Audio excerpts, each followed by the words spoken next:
President Bongbong Marcos is assuring that the Independent Commission for Infrastructure will have independence from government officials who may be involved in anomalous flood control projects.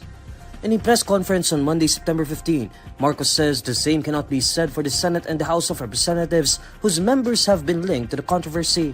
It will be completely independent. That's something that cannot be said if, for example, the Senate conducts, maraming nababanggit na senador. If the House conducts the investigation, marami ring nababanggit na congressman. Kaya sinasabi ng mga tao, bakit naman nag-iimbestiga sila but they're investigating themselves, which is always a little bit of a difficult situation. It's hard to be fair. Marcos also reiterates that the Independent Commission for Infrastructure will not spare anyone in its investigations, not even the president's political allies. Well, there's only one way to do it, isn't there? They will not be spared. Alright. Anybody will say, hindi, wala tayong kinikilingan, wala tayong tinutulungan.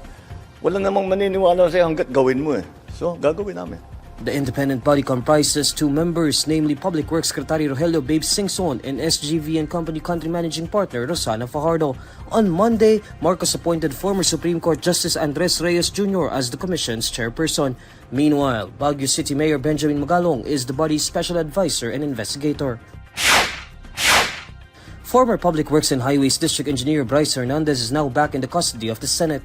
In a statement on Monday, September 15, Senate President Sotto says Hernandez was returned to the chamber following his hearing on a writ of amparo petition at the Pasay Regional Trial Court Branch 112. According to Sotto, Hernandez's legal counsel wrote to him and to the Senate Blue Ribbon Committee asking that Hernandez be readmitted to the Senate detention facility. Sotto says Hernandez's legal counsel expressed confidence that both he and Blue Ribbon Committee Chair Senator Ping Lacson will be fair while enforcing discipline. The camp of Hernandez stated that the engineer's stay in the Senate will affirm that it will not turn its back on those who risk their safety to reveal the truth. Sotto says he granted the request, adding that the development was well noted by the court. Hernandez arrived at the Senate at 10:10 a.m. on Monday and underwent a medical examination. In a separate chance interview, Sotto was asked about the supposed VIP treatment accorded to Hernandez. However, Sotto disagrees with that sentiment. Paano siyang nasunod sa PNP custodian? Paano siyang nasunod sa Pasay City Jail? Puro ayaw niya nga yun eh. Di ba? So it's maling opinion. Well, of course, it's opinion. It's their opinion. But my opinion is that we're just following the procedures. Hernandez was initially detained at the Senate after being cited for contempt for allegedly lying during the Senate inquiry on anomalous flood control projects. Hernandez then appeared at a hearing before the House of Representatives where he tagged Senators Jinko Estrada and Joel Villanueva to irregularities in flood control projects. Both senators denied the allegations. Hernandez was later transferred to the Philippine National Police Custodial Center citing safety concerns. He was transferred once again, this time to the Pasay City Jail after Estrada made the motion during the Senate session on September 10. Davao City Acting Mayor Baste Duterte filed criminal and administrative complaints with the Office of the Ombudsman against 11 government officials over the transfer of his father, former President Rodrigo Duterte, to the International Criminal Court in The Hague, Netherlands. According to the document released by the mayor's camp, the officials face charges for kidnapping, arbitrary detention, and violating the rights of persons arrested under Republic Act 7438. They also face charges of violating the Anti-Torture Act, qualified direct assault, expulsion, and usurpation of judicial functions under the revised Penal Code.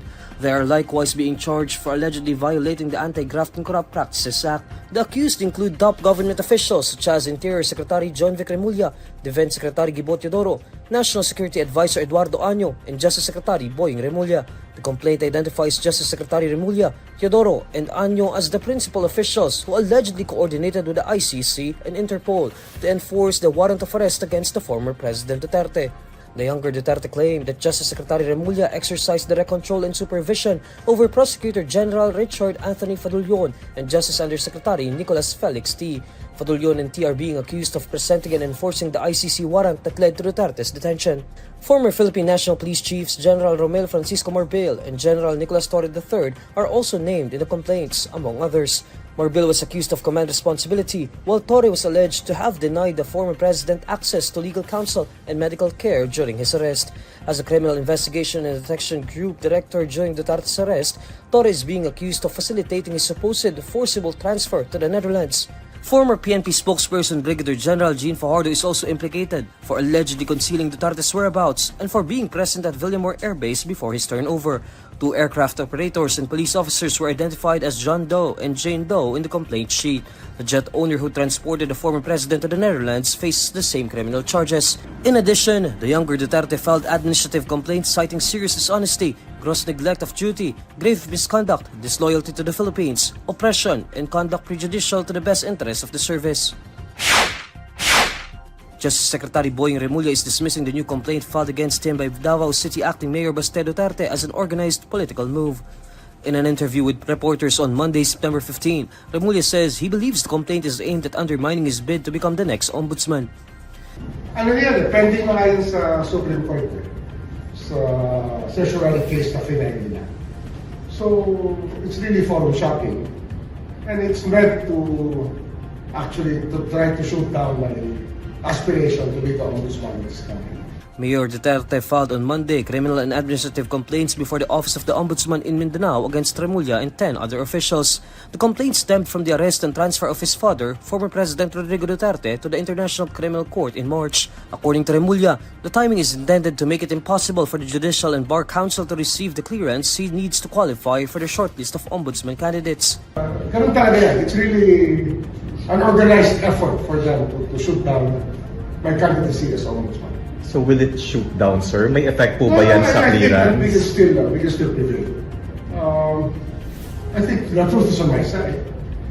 And just let it be. I will roll with the punches. And I think that the JBC can see through this kind of acts that is being perpetrated by the opposite political party.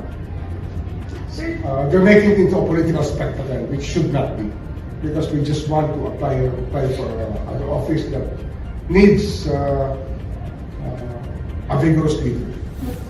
Remulla has yet to secure a clearance from the Office of the Ombudsman. The clearance is a requirement to be considered for inclusion in the shortlist of candidates to be submitted to the President. The Ombudsman had dismissed similar complaints filed by Senator Amy Marcos against Remulla and 6 others over Duterte's arrest. However, Remulla notes that the Senator filed a motion for reconsideration. Under the Council's revised rules, applicants with pending criminal or administrative cases are disqualified from nomination to any judicial post, as well as the positions of Ombudsman, among others.